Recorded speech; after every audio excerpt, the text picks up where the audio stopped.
à un moment, elle me disait tout le temps, il manque un seul et nous serions complets. C'est beau. Il manque un seul et nous serons complets. Ça veut dire un seul enfant de toute une fratrie de frères que sa mère avait. Pour cette maman, c'était pas complet, c'était pas chalem, c'était pas entier. Et elle était triste. Et ses enfants, ses frères, avec qui je parlais, étaient aussi tristes. Et je me dis, moi qui ai fréquenté beaucoup le milieu orthodoxe, je préfère dire orthodoxe même si j'aime pas trop les ashkénazes maintenant. Aujourd'hui, j'ai découvert en fait que la France est ashkénaze. C'est pour ça que dans les années 70, à la télévision israélienne, les Bourrakas, j'ai compris maintenant pourquoi Bourrakas.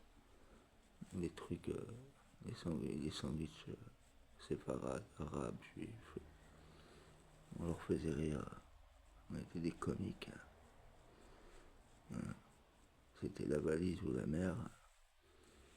Et on était des comiques. Bon, ouais. Et on me le disait, hein. Mais moi toujours, mais non, mais non, mais non. On me le disait, hein. Le sud, c'est là où il y a les séfarades. Et le nord, c'est là où il y a les ashkénazes. On me le disait.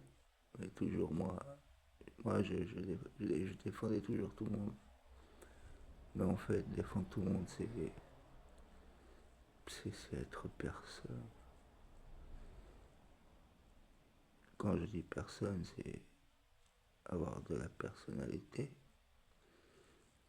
Parce que Dieu est grand. Après, j'ai travaillé à Beersheba. J'ai fait beaucoup de kibbutz à Beersheba.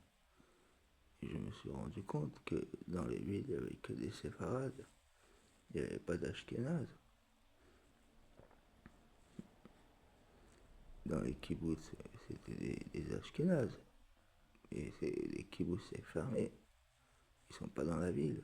Mais dans la ville, il y avait des séfarades et des arabes israéliens et des séfarades, des juifs pieds noirs. Ceux qui